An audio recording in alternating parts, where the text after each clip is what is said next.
So welcome to Bogus Bite Mark, Evidence and Homophobia, a criminal combination. You are, those of you who are here, are in the Bureau of General Services Square Division, and those of you watching from home are virtually in the Bureau of General Services Square Division. My name is Greg Newton. I am the co-founder of the Bureau with my partner, Donnie Jokum. And thank you. The Bureau, we like to say, is a government agency for a government that does not yet exist. And the service we provide is within this space for queer culture and queer books. So thank you to all who donated online, and thanks for coming. I'm going to introduce our two guests, and we're going to jump right in. So Valena Beety is a former federal prosecutor and innocence litigator who represented, is that not right? No, it's true, I know. Oh, do I have the wrong title? I guess we're gonna hear more about that. She represented Leigh Stubbs in post-conviction. She has successfully exonerated wrongfully convicted clients, obtained presidential grants of clemency for drug offenders, served as an elected board member of the National Innocence Network, and was appointed commissioner on the West Virginia Governor's Indigent Defense Commission. She is currently a professor of law at Arizona State University and that's the end of it. Sandra Day O'Connor College of Law and deputy director of the Academy for Justice, a criminal justice center at the law school that connects research with policy reform. Previously, she founded and directed West Virginia Innocence Project at the West Virginia University College of Law and practiced as a senior staff attorney at the Mississippi Innocence Project, representing clients on death row. Chris Fabricant is the Innocence Project's Director of Strategic Litigation and one of the nation's leading experts on forensic sciences and the criminal justice system. Fabricant is featured in the Netflix documentary, The Innocence Files, and his public commentary has been published in virtually every major media outlet. A former public defender and clinical law professor, Fabricant brings to his writing over 2 decades of experience, ranging from litigating death penalty cases in the Deep South to misdemeanors in the South Bronx. Born in New York City and raised in Sedona, Arizona, Fabricant has lived in Brooklyn since graduating from George Washington University Law School in 1997. Please welcome them both, and let's dive in. Yeah, and thanks to all of our people out in Zoom. Shout out to folks in Indiana and my wife who's in San Francisco. So great to have all of you here and people here in person. So Valena, congratulations on your forthcoming book, Manifesting Justice. And when I read your book, I was intrigued by, you have an argument about what you mean by manifesting justice. So I thought it would be interesting for our audience to learn what you meant by that. Yeah. It's actually a legal doctrine too. Yeah, thanks for asking. So right now, the standard to be able to reverse a conviction is usually innocence and proving factual innocence. And the argument I make in the book is that that standard is so high that even factually innocent people can't meet it. And when you're talking about bite mark cases where there may not be DNA evidence, faulty forensic cases, it's so hard to reach that factual innocence standard. Instead, some courts have been using a manifest injustice or miscarriage of justice standard, where they're looking at all of the factors to see, if we consider everything, if we consider the false confession, if we consider the eyewitness misidentification, if we consider the police misconduct, the faulty bite mark evidence, if we consider all of it together, is this conviction unjust? So that is the legal argument of the book. And how has it been used historically, and why isn't it being used more today?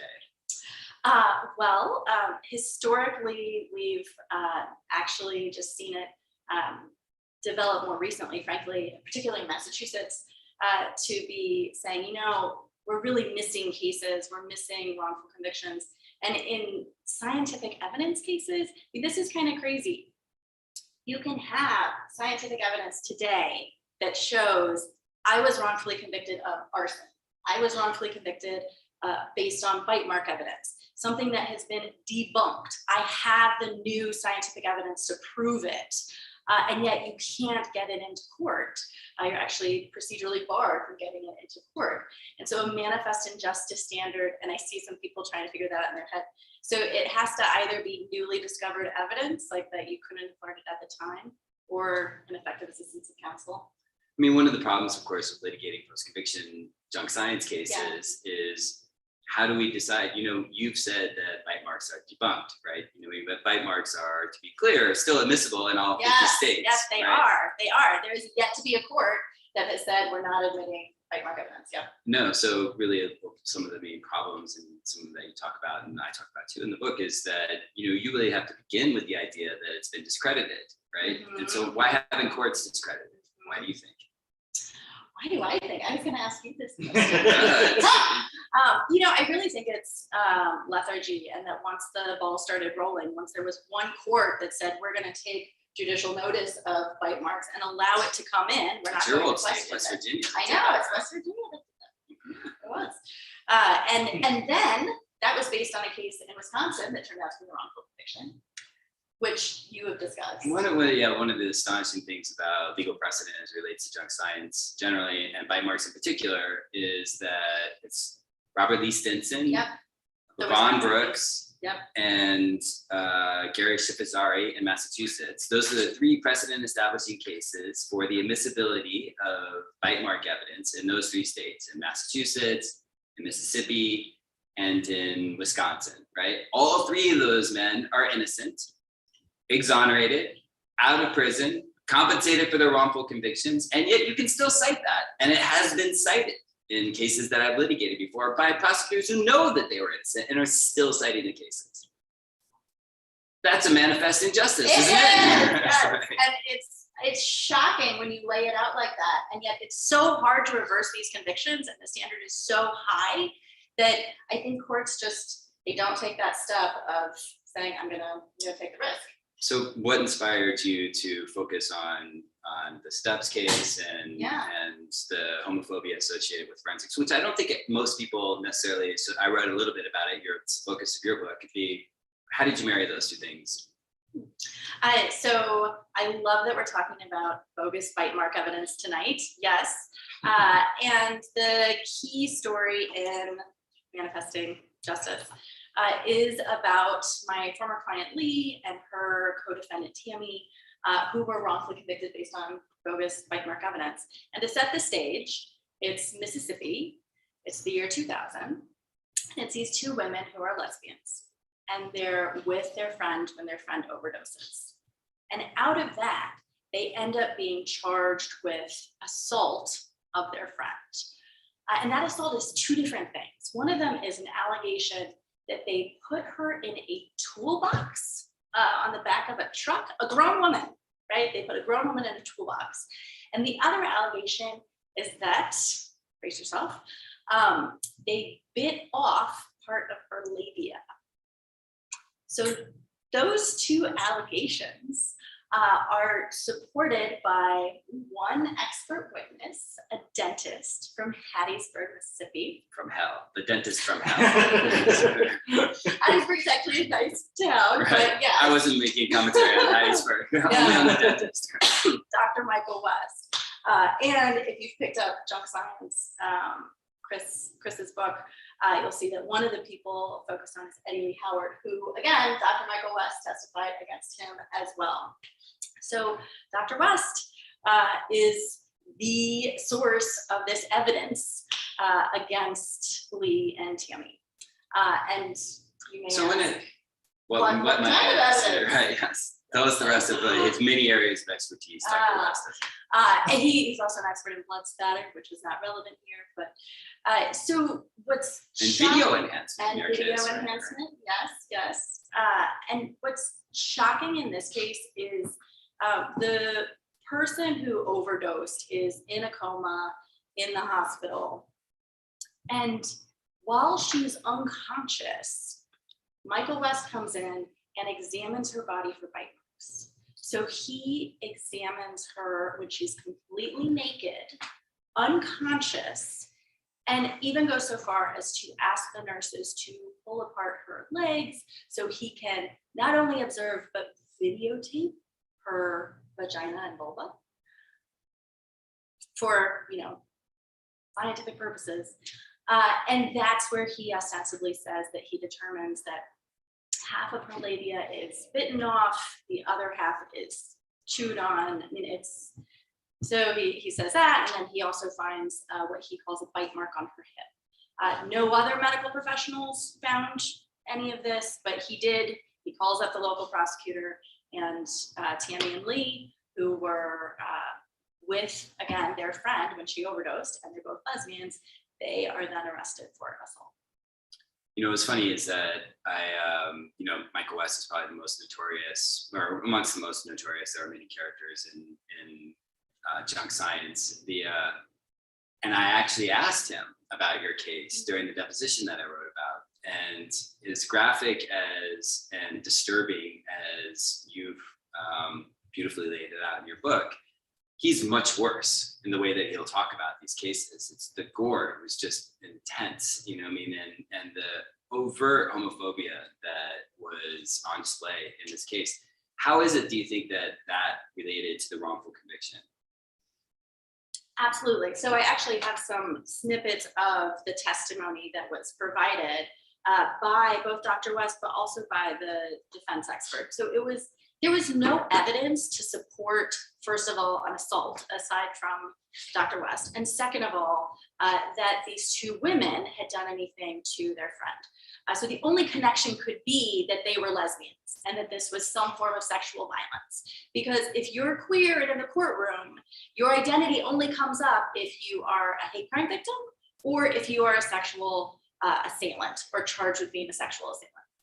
So that's when your identity comes up. And that's exactly why it came up here, was to connect these two women to this allegation. So I did want to tell you what West said. Okay, so Dr. West, he's on the stand and the prosecutor asks him about, would you expect to see bite marks in homosexual assaults? Right. So he talks about the propensity of homosexuals to bite people, which was unreliable and unverified. He talks about his wound pattern analysis that helps him to learn about this. And then the prosecutor says, so in a rape case or a homosexual rape case, you would expect to find bite marks. It would not be unusual. No, it would not be unusual, West answered. In fact, the prosecutor asked, it would almost be expected.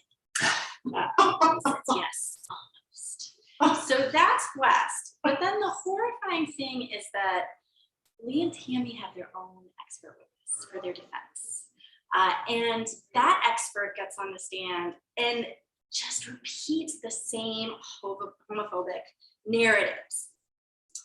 So first of all, I mean, I know this is literally from the These aren't your words. These are not my words. So the prosecutor asks, would you say that the bite mark to the vulva or where it was excised, would you say that that's a bite? And Dr. Galvez says, that could be a bite, but it could be done with other instruments. In the heat of the moment, sometimes they proceed to tear out pieces of tissue with their hands. Okay, so it's getting elevated.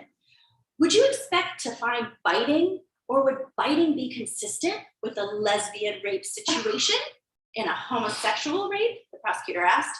Yes, Dr. Galvez, forensic pathology, like a doctor, Dr. Galvez confirms. In homosexual crimes, they're very sadistic. The most violent times I've seen in my experience are homosexual to homosexual. They do what we call overkill. Tremendous damage, tremendous damage. They are brutal assaults, the prosecutor suggests. Yes, Dr. Gonzalez declared. They're more gory, the more repulsive crimes I've ever seen for homosexual to homosexual. Where's the objection? That was the defense expert. The defense expert, I know. So they, not surprisingly, also brought on witnesses to say, oh, we saw them kissing and made us feel uncomfortable, and to establish that they are lesbians. And then in closing, the prosecutor says, no, this is a homosexual assault. They are guilty. And how is it that, well, some of it that you describe in your book, you talk about family members of the alleged victim in this. And I also talk about this a little bit, and that having own family members getting hoodwinked by junk science. And that seemed to kind of be happening with one of your client's mothers. Is that accurate? Or that they had some like notion that something had actually happened to her? Yes. So I'm not that she didn't believe her innocence ultimately, but it felt to me like that there was moments where she was concerned that this had actually happened and was persuaded by some of the medical evidence. Am I wrong about that? Tell me if I'm wrong. I don't know what to say. I think ultimately, like, She wasn't. no. Oh, okay. But the mother of Kim. the woman who overdosed, she definitely. That's who I was. Yeah. No, I'm sorry. So- I had the wrong person. That's what I meant. She seemed to have been. So the woman who overdosed, her mother, definitely was taken in by this, and she adds her own narrative of, it's like she says something like, it was like Kim's vagina was dying. It's like a wild animal had like ripped her apart. That's what they did to us. It was like, so yeah, she really. Right, that was what, so I was confusing the mother, but so it was Kim's mother. And what was it that she was actually looking at? Was it one of these where Dr. West et al. Was able to persuade the mother that there were actual injuries that weren't there, or were there injuries? So there were some indicators of like a physically aggressive sexual encounter, but there's no indicator first of all, that it was, whether it was consensual or not consensual. And she had just been with her boyfriend. They stopped at her boyfriend's house on their drive and then proceeded on, and then she overdosed. So to pin it on, to pin something on the two of them is false. But she had like paddle marks on her butt. So just kind of indicators of, a more aggressive, but, widely consensual could be a sexual encounter. See. So just to switch gears a minute. But yes, Right. Dr. West's testimony that like, these are bite marks and this is horrible. Yeah. Right, so we saw that in one of the cases that I write about is Keith Harward's case. Mm-hmm. And I remember when he had been convicted twice of really incredible rape and murder, and it was his brother who had been in court the whole time, who always believed in his brother's innocence. But then when Dr. Lowell Levine, another one of these legendary bite mark experts, testified and matched his teeth to those bite marks, he began to doubt his own brother's innocence. Sure. Because what are his teeth doing? And it's so persuasive, right? So I think that that's like one of the things that, you don't have to have somebody that's as far out as Michael West to be a junk scientist who's nonetheless very, very persuasive. Right. So I was interested when we talked about it before, because when I was reading your book, your transition from prosecutor to the way that you responded to being identified as a prosecutor. So talk to us a little bit about that journey for you. Oh, sure. So I became a prosecutor because I was a rape victim advocate in college, and I went to law school to prosecute sexual violence. And I got my dream job. I became a prosecutor and was able to prosecute domestic violence, sexual violence. And I just realized, I had victims who didn't feel like I was helping, that I wasn't making the situation better. It was, first of all, difficult to win those cases, but the extent we would go to have a win when it was ultimately harmful to the victim, the family, not just the individual, really was a crisis of conscience for me. And I had a friend who worked at the New Orleans Innocence Project and told me about the Mississippi Innocence Project hiring. I don't know how much you want to hear about this, but I'm interested. You're like one of the only former prosecutors I know, right? So how many friends have gone that route? So I went down to Mississippi for this interview. I was down there a couple of days. You write about it, right? Yeah. And the director, Tucker Harrington, and a documentary person, Joe York, they had learned that one of their clients, his mother had just passed away. So they asked if I wanted to come to the funeral for this exoneratee's mother. And LaVon Brooks. LaVon Brooks. And LaVon Brooks had been out about a year, hadn't even been out that long. And his mother dies, and his mother had fought for him for years and years and years, and then she passes. So I go to this funeral and I meet Levon Brooks, and I'm just like, this is horrible. And in his mind, and what he shared was, he was like, she could put her hammer down. She fought so hard for me, and she could rest, and now she is resting.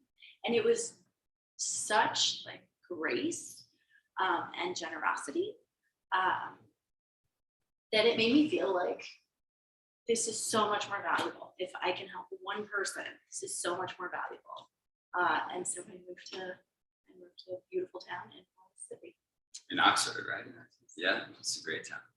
So do you think that it's possible to be a righteous prosecutor?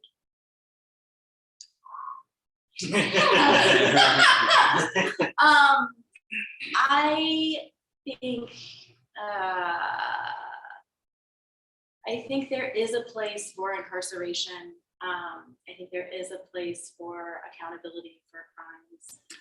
But I also think it's important to have forgiveness. I think it's important to be able to hold both of those and to not be so fixated on just punishment. So tell us why you wrote the book.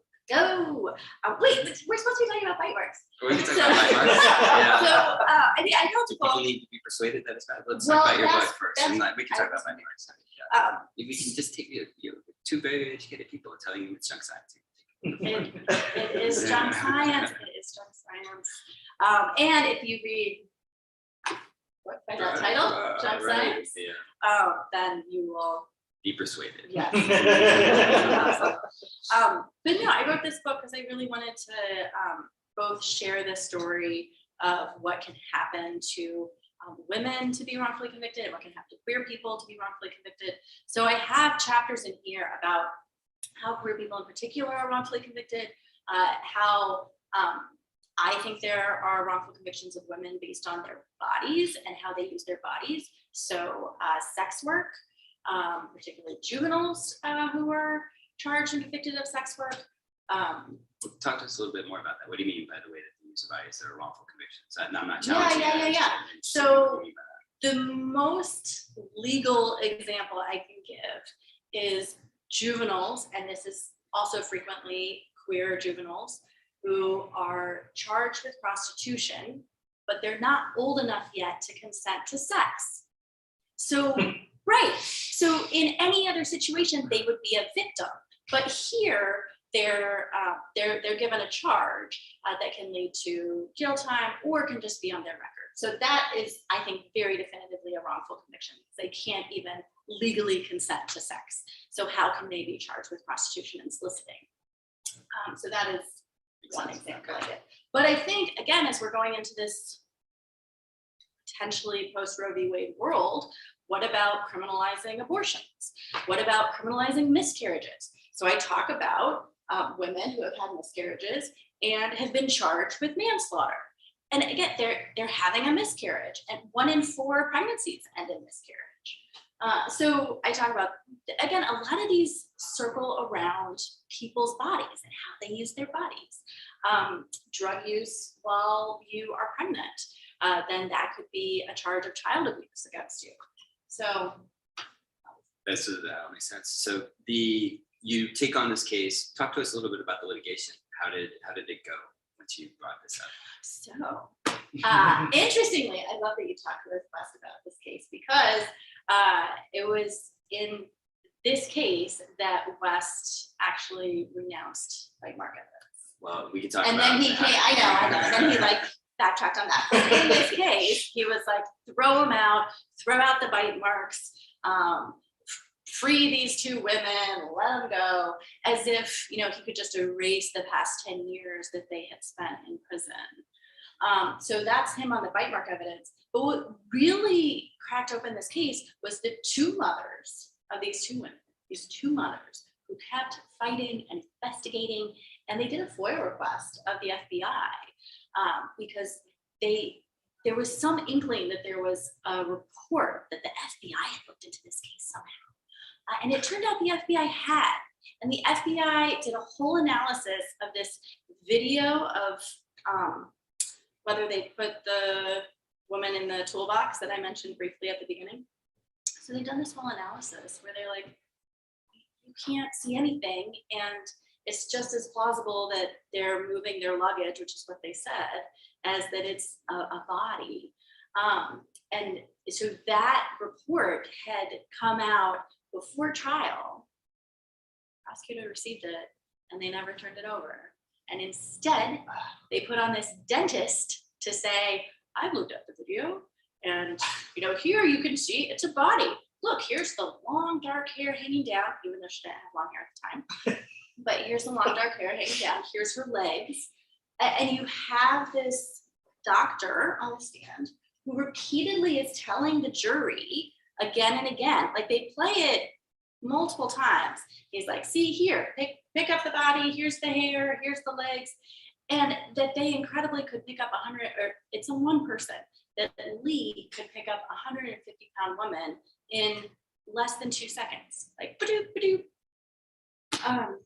Well, it's funny because that's a kind of classic in terms of, when you have ambiguous evidence, and so often that's what's true with bite marks, is that you're just looking at some bruise or something, and it's kind of like identifying cloud formation, or like you and I are looking at clouds, and you say, hey, doesn't that look like an elephant, right? And you're like, I didn't see that. Oh no, see the trunk, right? And then I say, oh yeah, I see that, and then you can't unsee it, right? So West was a master at that, right? Yeah. Is that, to convince you that something was there that isn't there, right? Or that his interpretation, and you dress it up with a lot of scientific jargon and a few shuckses, and you're good to go. Yeah. No, people referred to him as like a snake charmer, that he could just be so colloquial on the stand, and he would say, my error rate is something less than that of my Lord and Savior Jesus Christ. I'll tell you that one of the most terrifying moments of my legal career is because we decided in Eddie Howard's case, this is another one of the 3 cases that I focus on in my book, and another victim of Michael West, also somebody who's, when the photographs of Eddie Lee Howard's alleged victim, there were no bite marks on it, nowhere, they're photographed plainly where, he claimed to have found the bite marks, and there's nothing there, right? And they totally autopsied this person and buried this person for 4 days without any embalming fluid or putting the body back together. And then they disinterred her body, the remains of her body, and West found 3 bite marks using UV lights, this whole thing, right? It's like blue light special. The blue light special. So I knew about your case, I knew about the other cases, and he'd already been totally discredited, but he was still being allowed to testify as an expert witness, so we decided to depose him because we were doing an evidentiary hearing. It's technically a civil proceeding. And I got to the parking lot in Hattiesburg, and I saw him like drive up into the party, and it was like witnessing, the Loch Ness monster, right? And it was like, there he is, right? It's just only a legend, right? So he was sitting in his sedan, and Tucker, is very Southern, and he's going to be friendly, and they're always very friendly, so he's going to walk up and say hi, and then he just hit the electric. He's smoking this window, and the window just raises up, and smoke starts filling up his car. He doesn't even look at him, right? And so then we had to go in and do this deposition with him. And he's calling me an asswipe, this is under oath, right? And then I asked him about your case, and then he said, oh, is that when the lesbians bit the lip off that vagina? Yeah, I remember that. And then was denying, this whole thing. And it was just so crass and outrageous that it was just like, I couldn't even continue with the line of questioning. It was hard to stomach. And the idea, I don't think you've been face to face with him. When I was reading about how he had handled your client's body, it just made me sick, because if who we're talking about, it would have been grotesque no matter who it was. But Dr. West, where those hands have been, it's like. Well, I do talk about so the Kim, the woman who overdoses and has her body examined by West. I really talk about this history of the creation of gynecology being built around using different women's bodies, Bond's women's bodies in the South, and kind of connecting that history of the usage of women's bodies to this dentist feeling like he can just go into a room where a woman is unconscious, ask for her to be stripped naked, and look at the most intimate part of her bodies and record them. It's just the goal of it. And if you read any of the, I have it in the book, any of the testimony where they're talking about her body like flesh, like animal flesh, like, oh, can you take a big chunk out of that? Oh, I think there's enough flesh there to take a big bite out of that. I mean, it's, it makes me think of Carol Adams, I think it's called The Feminization of Meat, but it's about how we kind of overlay butchering animals' bodies with violence against women's bodies as well. And I just felt like that really came out with Dr. West's behavior and discussion of his body. Yeah, I agree.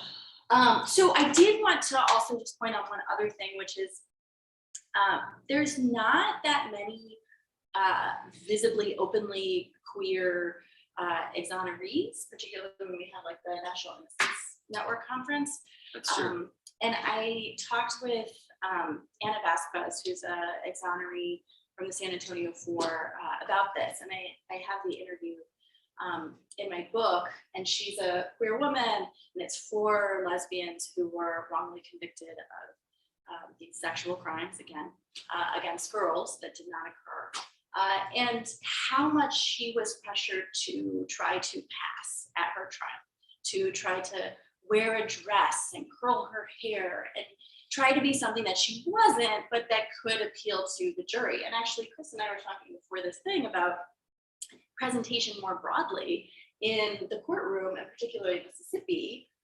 And I know my experience of, you know, wearing pastel suits or wearing like a floral dress with a jacket for my client, right?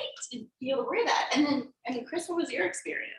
You know, I come across as, you know, I feel like a slick New York Jew when I'm down there, you know, a slick New York Jew lawyer, and I get treated like that, right? I mean, it's that, and it's,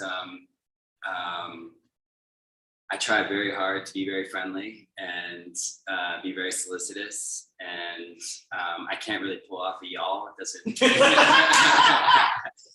It doesn't roll off the tongue, and I think that people feel like that I'm mocking them if I say that. So I try very hard to just do my job, but I often feel very like an alien that has landed, you know, in this spot, you know what I mean? And you get, and I think this is particularly true in Mississippi, although I'm sure it's, you know, I've counted it elsewhere. And you can find it in rural Pennsylvania too, right? You know, and in Ohio as well, like where it doesn't feel like people are receptive to a lawyer coming in from, you know, somewhere else and litigating. And in Mississippi, there's also, and Dr. West, I think, leverages this a lot when he talks with courts and with prosecutors, that the criticism that he gets is really more about him being Southern and being from Mississippi, and it's elitists that are like castigating him because, you know, we're fancy, you know, I mean, we're Northeast liberal elites that, you know, are trying to destroy the career of, like, you know, a good old boy who made good, became a forensic superstar. So that worked, I think, for a long time. I think it allowed him to continue to do what he had been doing long after he had been discredited, which is, you know, which I found, you know, bizarre because, you know, in when we did the evidentiary hearing in Eddie Lee Howard's case, you know, he was still qualified as an expert. He had 3 wrongful convictions under his belt, and they spent, you know, at least a half an hour qualifying as an expert. He has a 20-page CV that talks about him going on 60 Minutes and Vanity Fair and all these publications, you know, I mean, and it's all true, you know what I mean? Well, you know, he has listed, like, you know, on these, his media appearances, what he doesn't know was that they took him down, right? You know, it's just like, he doesn't know what they were actually about. But so we did all this, you know, I mean, and then he was qualified as an expert, and then it was and then relied upon in an effort to put Eddie Lee Howard to death, even after your case, even after LaVon Brooks, even after Kennedy Brewer, even after the Maxwell case, you know, I mean, and there are others, right? You know, and right now today, there is one of his victims is on death row today. There's a videotape of it online, Michael West creating a bite mark on a child, a dead child's body, and then a different dentist going into court and testifying that those teeth, you know, made that bite mark, right? Which of course they did, right? But they weren't in his mouth, you know, I mean, when they made that bite mark, you know, and it's like, it's so hard to like get a court to acknowledge the reality, because also in A.Lee Howard's evidentiary hearing, there's a videotape of Michael West wrongly matching bite marks on a victim's body that everybody knew, because it was, Chris Plurd. We both know Judge Plurd, right? Judge Plurd had been involved in the Ray Crone exoneration, who was also sent to death row on bite mark evidence. Which involved a sting. And that's right. So he conducted like a sting. Well, we were calling it a blind proficiency test, you know what I mean? But you could call it a sting too, right? But either way. But so what he did was that took the evidence in Ray Crone's case, this bite mark, and it was probably a bite mark, but who knows? You can never be sure.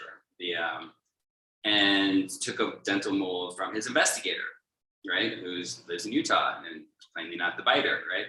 Sends it to West, and West, confidently matches it to this bite mark and said the odds are astronomical that anybody else could have made this bite mark. We played it in open court for Judge Leigh Howard in Columbus, Mississippi. And I think you have some photos of outside of Columbus, Mississippi, maybe we should take a look at. But and I just waited for his jaw to drop, for him to be okay, right? Never mind, we won't qualify it anymore, right? We can watch, him, match it to something we didn't. Still qualified, still upheld the conviction, capital sentence, right? Yeah. Very, very challenging. Well, and again, it's those cases where there's so much more investment, right? That this is a death row sentence. We even heard in Nina Morrison, an Innocence Project attorney who was having a confirmation hearing as a district court judge. We had heard legislators a few months ago saying to her, well, wrongful conviction. So are you saying that people are on death row and that no one has everybody's figured innocent? It out? Right. Like there's still such resistance and this belief that, well, if you were convicted, particularly if you're convicted and put on death row, then you did this. And we know people have been exonerated from death row who are completely innocent. And frankly, when it's a more egregious crime, that's where police and prosecutors are more likely to be overzealous, focusing on someone, have that tunnel vision because they have to find someone. And they're like, okay, this is the person. And then they only see the evidence that confirms their belief. Confirmation bias is a massive problem with forensics, because forensic evidence, all the techniques that you talk about, fingerprints and firearms and tool marks and tire treads and bite marks and hair microscopy, these are all totally subjective. Yeah. Nobody's taking any measurements.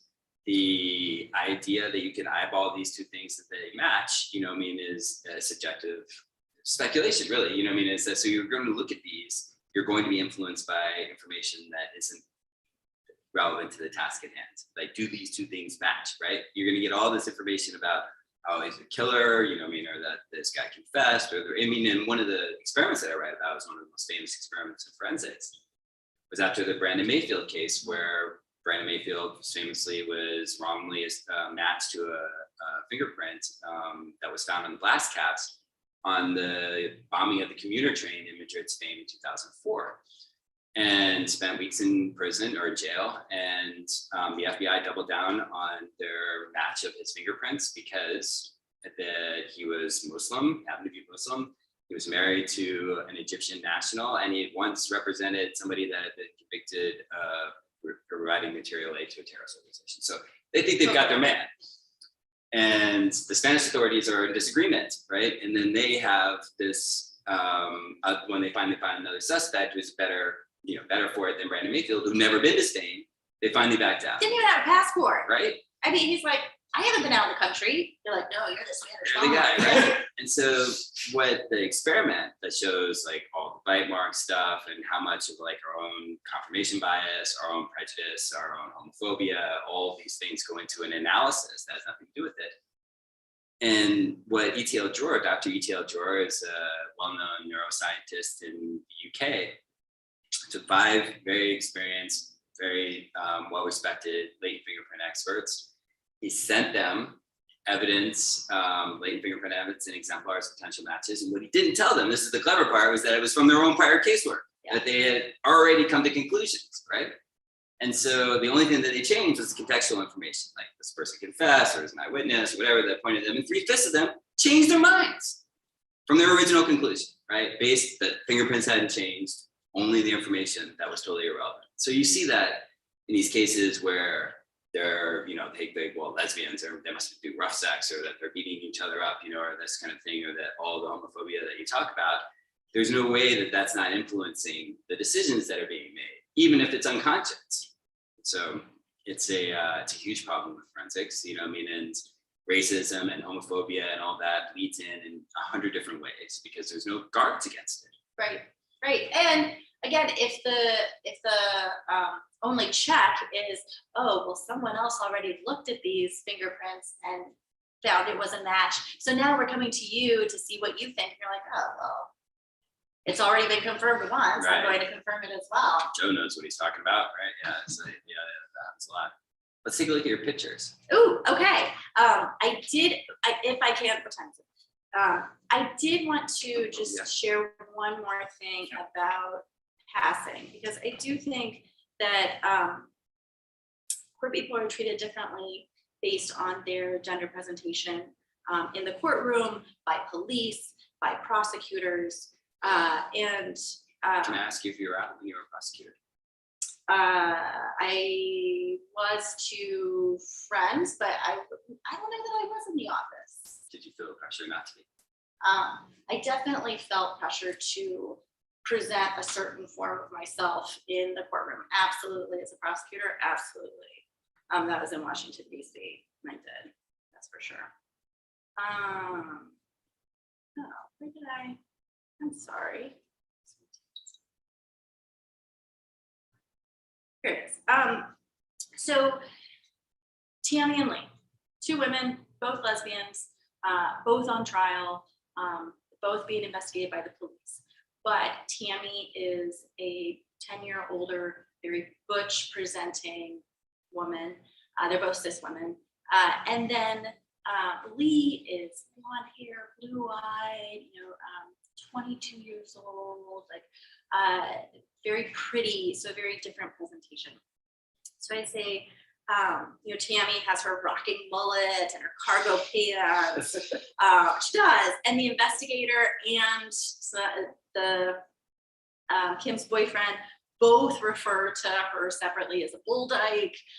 So like this is her presentation. So in the case, Dr. West matches the bite mark to Leigh, to the like very effeminate person, not to Tammy.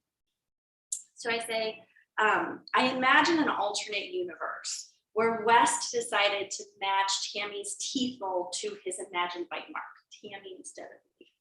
Maybe prosecutors would not have charged Leigh. Armed with her more femme appearance, her youth, her long blonde hair, Tammy could not escape her appearance, could not disappear into the crowd.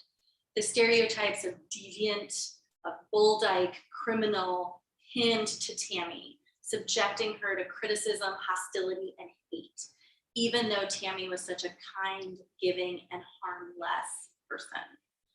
And then maybe Leigh would have been the one coerced into testifying against Tammy, coerced into passing, coerced into training the attention and the blame onto her dear friend in order to save herself.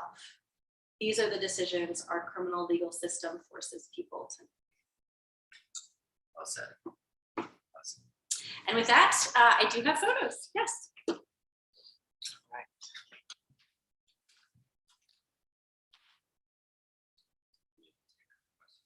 Yes. Oh, yes, definitely. I'd love to take questions.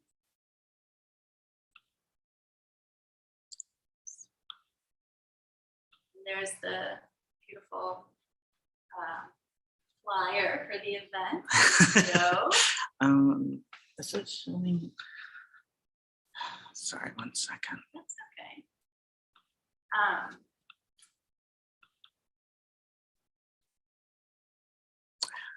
Get it too. So what's been some of the best questions you've gotten about drug science? Well, I think that what a lot of people are surprised by is this distinction between how junk science is policed in civil litigation as compared to criminal litigation, Yeah, which I yeah, spent some time sure. talking about. Yeah. And, there's empirical evidence that demonstrates that, the courts do a much better job of policing junk science and civil litigation. And in the criminal side, even after Daubert, even after the 2009 National Academy of Sciences report, and that prosecutors basically get in whatever they proffer, and the defense virtually never wins a challenge, even to techniques like bite mark evidence. When, there was last month in Michigan, there was a conviction on individualization testimony in a bite mark case, in a homicide, that came out and said that, that the telltale sign of this chip too, it's a homicide case. No. Yes, I tweeted about it. I missed it. Yeah. I hope you'll send it to me. Sure. So Showing is that. it showing? I don't know how to get it to do full screen here. Oh, wait. Hey! I think we did it. I think you did it.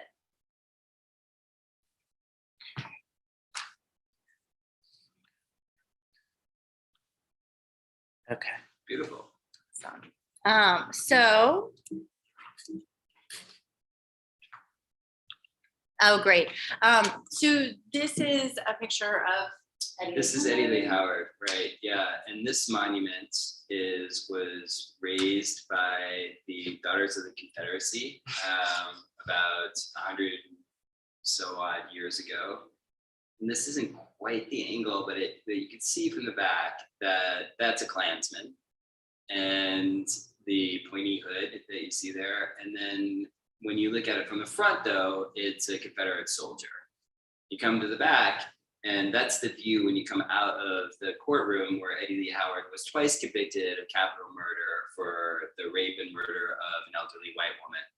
And with zero evidence, no confession, no eyewitness, not even a bite mark, right? They didn't have anything. They just did this drag net. They picked him up because he had prior, and they got Michael West to match bite mark to him. And so when I was down there for the first time and walked into that court, I walked past this Confederate War Memorial. This picture was taken by Peter Neufeld, co-founder of the Innocence Project.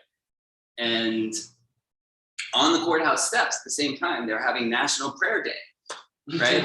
There's a whole First Amendment thing about this, right? Church and state supposed to be separated, right? They're having it on the prayer day, and then the only Black person in the entire courthouse was Eddie Lee Howard, and it was stark how little had changed since they first erected that monument, and how flagrant that imagery was just astonishing. And how little changed since in the 28 years since he had been convicted. Right, nothing. And the same judge, right? And that was Eddie Lee Howard when he was released in the middle of a global pandemic, penniless, and totally without resources. And had he not been represented by the Innocence Project, it would have just been thrown out on the street. And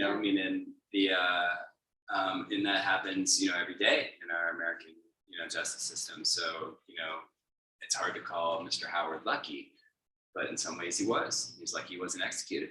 Yeah.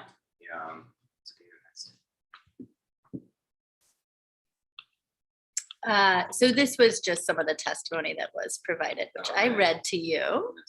And then just we talked a little bit about how queer people have historically been criminalized for our identity, for even our ways of showing affection. But then I wanted to show, these are, thanks to Dr. Mike Bowers, here are examples of bite marks. So a lot of bite marks are on children, right? So it's other children at play schools. So here's one example. And then here's another one, What the hell is that? How would you apply a mold to that? And West did the same thing as in Eddie Lee Howard's case, that he took Leigh's teeth mold and imprinted them into the body and said, oh, there's the bite mark. And he's the one who put the, That's a bite yeah, mark? yeah. The It only looks like a bruise. Yeah. Right. It looks like you grabbed it and twisted. Looks like a burn- raspberry. Like a burn mark or a friction mark. Yeah. And to and- be clear, your guess is just as good as anybody else's. Yeah. And they can vary wildly. So here's another, again, more children, but it's like a red blob. And then there's one on the face. But again, you can't see it super well, but it's just a red circle. And then here's one that was used for a case, and that's more. That's actually looks colorful. more like a bite mark than most. I mean, it's Yeah. obvious that you could never, identify teeth that had made, those particular injuries. But in my considered opinion, and I've looked at a hell of a lot of these at this point, that looks like a bite mark to me. But that's all you could, and that would be a guess. Okay, so let's say it's a bite mark. Let's say that. Okay, let's run with that. Okay, so here's your 3 different teeth molds. Which one is gonna match? Which of those is gonna match to the bite mark? Whichever one you need it to. Exactly right. Right. No, there's impossible to tell. And what you can always explain away. This is the power of bite mark evidence, is that anything that you would expect to be reflected in the skin that was a result of these teeth, right? You see, like, sometimes they'll talk about the canines left like a little dot mark, that you would kind of expect. But if you don't see it, that's because the victim moved away, or because the teeth didn't fully engage, or that's a drag mark, or whatever. So you can always explain anything. And so you can interpret it anyway, because skin is a live medium that changes all the time, right? And what was really, I thought, the craziest thing about bite mark evidence that I had never seen in any cross-examination when I was looking into these cases is that the skin change, right? So you capture the image of a bite mark at a specific moment in time. So if it's on a dead person, right, that injury was inflicted maybe days, maybe weeks before, the skin has decomposed. It looks different, right? And if it's on a live person, the skin is healed, it's swelled, right? So it's changed. So you might match a bite mark one day and not the next day, right? And so that's never even come up. Just right there, it's enough to say, well, there's no way. You can never do that. I mean, like with other pattern matching techniques that we talked about, a latent fingerprint's not going to change or grow or heal, right? Or swell or decompose, right? In these kinds of ways. It's just like, but they want to kind of tie this in as just another pattern matching technique. But you can't interpret injuries on skin. It's just impossible, right? You can speculate that maybe that's a bite mark, and a juror is, in just as much of a position to make that type of speculation as anybody else. Well, and you have dentists who are saying, oh, we can determine it's a bite mark because they know teeth. But what do they know about skin, Right. changes in skin? Well, that was the craziest thing to begin with. It's like, what, their proximity to teeth made them experts on injuries on skin, right? And it's like Yeah. it's totally bizarre. But you're not getting a lot of critical thinking. You're just getting like people accepting what anybody who's declared an expert witness will say, right? They're the expert. Do you have any more questions? I do not, but right. let's anybody take has any audience questions. I'm gonna just hit stop share. Yeah. Awesome. Oh, you did, I'm sorry. Thanks. No questions online. If you have questions online, now's the time. So in terms of these prosecutors, led these cases, have there ever been ethical violations brought against these prosecutors for sort of manipulating evidence? I'm just not aware of that, and I was wondering. And if there aren't, why haven't those happened? Sort of. You got this, man. Yeah, just kidding. The short answer, it's a great question, is no. Almost no prosecutor has ever been accountable for gross Brady violations, even in capital cases. Flagrant misconduct is routinely ignored. There was a big empirical study done in California by the Northern California Innocence Project that showed about all these bar complaints that have been filed that nothing had ever come to any consequence to any of these prosecutors. The one kind of well-known example was in Texas in the Michael Morton case, where the prosecutor in that case had buried exculpatory evidence that showed that Michael Morton's son had described somebody that was not Michael Morton as the murderer, and that evidence was buried. And he actually and then ultimately he became a judge, like so many of these prosecutors, and ultimately actually got arrested and spent at least one night in jail I And think he was sentenced to 10 days. right, yeah, got like a night or two in Yeah. jail, which is the only time that I'm aware of any of that. You know, I mean, and you mentioned Nina Morrison, my colleague at the Innocence Project. She had an entire project, you know, devoted to trying to hold prosecutors accountable because misconduct is a leading contributing factor to wrongful convictions. You know, if you look at the National Registry of Exoneration, it's all over the place. But no, it's very hard. And qualified immunity, you want to talk about qualified immunity, is, you know, they're shielded from lawsuits, right? So it's almost impossible to sue a prosecutor, even if they deliberately framed you.